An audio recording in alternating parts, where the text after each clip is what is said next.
तो पिला माने काली हूँ अगस्ट 15 आम स्कूल को बड़ बड़ सार माने आसबे समस्ते भाषण कहया को बाध्य। अच्छा किए किए भाषण कह हाथ टेकिल।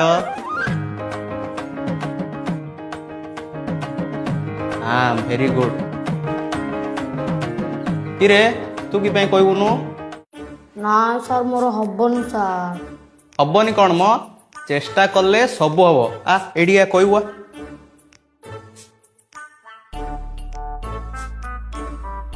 हबनी कौन रे चेष्टा कले सब हम क। नमस्कार गुरुजी गुरुमा वृंद हाँ वो मोर छोट बड़ भाई भौणी माने।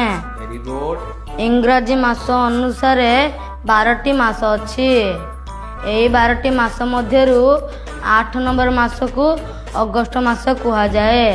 यही अगस्त मासर 15 तारीख को अगस्त 15 कहा जाए। यही दिन आमको पाठ पढ़ा हुए नहीं, चॉकलेट बिस्किट दिया जाए।